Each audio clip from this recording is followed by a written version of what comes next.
This is getting out of hand. The Cowboys and the Rams have had a great past 2 days of joint practice. I got some tape I'm going to go through, as well as a pretty cool Joe Milton montage, as well as that bomb he threw in camp that everyone's talking about. And we're also going to talk about what coach said and why nobody needs to panic about the results of that camp chatter between two different teams, who scored the most touchdowns.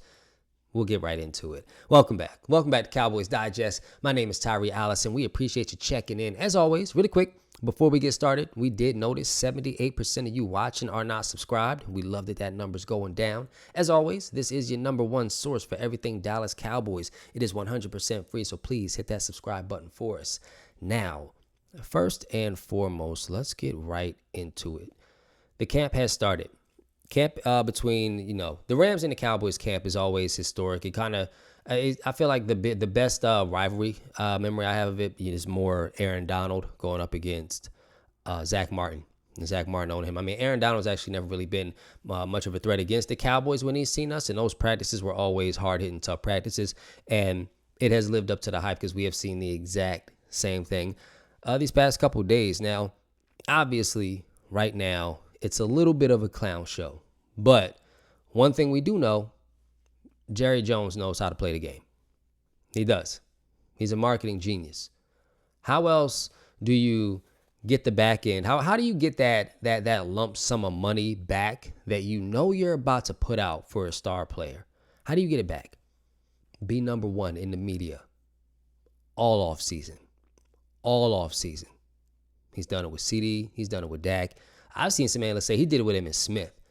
This is who he is. This is what he does. I'm really not worried. We all know that Micah Parsons is getting his money. There's something that we don't know on the back end, and we are 100% not losing number 11 anytime soon.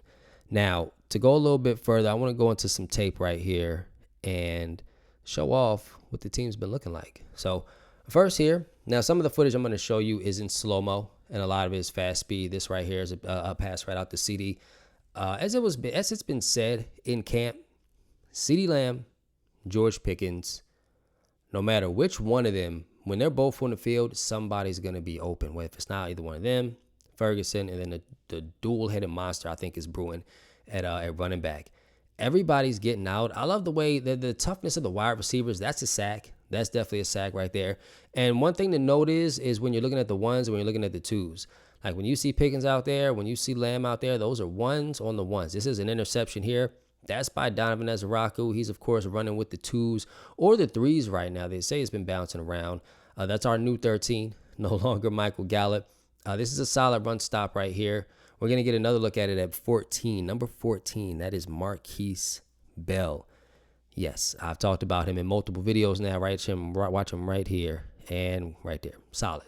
So I think Marquise Bell is going to challenge for that number one spot. I think Marquise Bell and Malik Hooker are the two better safeties to be at the top of the field.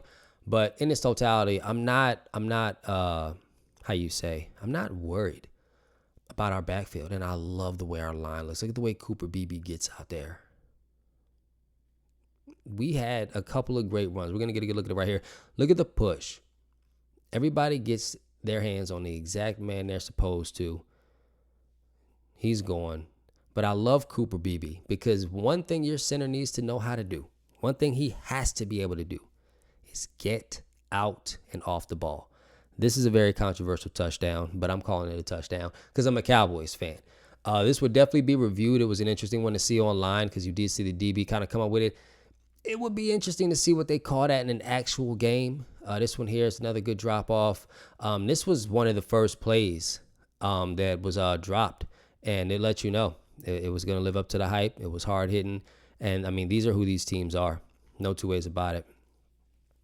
I think when you look at what we're going to do Saturday, don't be surprised when the team doesn't look like what we've seen in camp before the pads, when it was just one-on-ones and not much contact.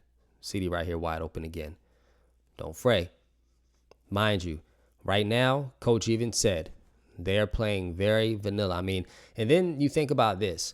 The great plays that I did line up for us here that we are seeing, These are more what we're considering, or what coach is considering, the vanilla, not showing you anything type of plays, and they're getting yardage. Do you see that placement? I think I looped this one just so you can see that placement from Dak twice. Watch this ball right here. This is MVP season Dak loading. Like, no two ways about it. Like, this is who he is 10 times out of 10 when he's on. When Dak Prescott has the time, he makes that check, and he's got his two receivers that he needs, without question. Another slow-mo shot here. I believe this one is going to maybe CeeDee again. Actually, I think this isn't the CeeDee shot. Oh, no, this is actually Jake Ferguson down the side here. Again, and again, like I was saying, if it's not CeeDee, if it's not Pickens, you're going to have Ferguson somewhere sneaking out, or one of the two-headed monsters at running backs sneaking out. There's no two ways about it. And this one right here, watch Marquise Bell. Again, he's my pick. He's my pick to be starting. I think he's what the backfield needs to kind of ensure nothing goes over the top. We got some scrummage right here, of course. That's again what you mean when you say it lived up to the hype, because it's not a real joint practice. If a couple fists ain't being thrown and your heart ain't into it, you get in that California sun, it gets hot. Here comes a montage right here. Again, these are all good plays. And again, these are the types of plays that coach is more considering. We're not showing too much. We're not giving away too much of anything. We're running kind of more of a basic offense here and still getting off. That was the missed one. I got the bomb coming up later, the Joe Milton threw that everyone was talking about. That's coming up later. That one right there was one of the ones that was missed. But again, he's got a rocket of an arm. Side note, the Milton versus Dak kind of talk that I'm kind of seeing spark up, as if the fan bases almost want to see what Joe Milton would look like with the starting offense. Be mindful and ask yourself, do you want what you get when you get what you wanted? Understand and recognize what Dak Prescott does at the line of scrimmage and how gifted he is as a play caller and being able to recognize what he's seeing and switch it up. It's why he is 33 and 4, I believe, or 8 against the NFC East. Somewhere in that number. That's how you get to 33 wins against the NFC East. It's knowing exactly what you're looking at. There's no two ways about that. There's Devin Spanford right here. He's just gigantic. I have nothing to say about Devin Spanford. I just hope we get to see him. We get to see a lot, actually, like a lot of Devin Spanford, because he's legit. He's definitely legit. It's a great pass right here. Kevontae Turpin, again, another guy's going to be open, and this is the bomb I was talking about. I get it. He absolutely launches this thing. Absolutely launches it. I believe this was one of the first plays of camp. But again, do you want what you get when you get what you wanted? Dak Prescott is 100% QB1. Love Joe Milton as the backup. I know it is the clown show right now, but things will get better. But as Coach did say, this is a tweet from Nick Harris. He says, don't read too much into it, guys. We literally played 2 coverages. We kept all our clubs in the bag. It's like we're out playing with a 7-iron. We're going to be playing with a 7-iron most of the preseason. We know what that means. That means everything we've been seeing in camp and a little bit of tape and the motions and everything, we're not going to see much of that until the season, and I love that. Let's not give out any blueprints. Week 1, when we make Eagle soup, they don't need no kind of hints at what we're going to, none of that. Let's keep it very vanilla, regular. Let's assess who our number 1s need to be, who our number 2s have to be, and who the number 3s should be. Like that's where this team is right now, and that's what I love. Then again, don't let the clown show, as Jerry said, I wouldn't lose any sleep over it. That was him subtly telling the fan base, this is already in the bag. We've been here before, this is what we do. And we're going to re-sign him. And I have confidence.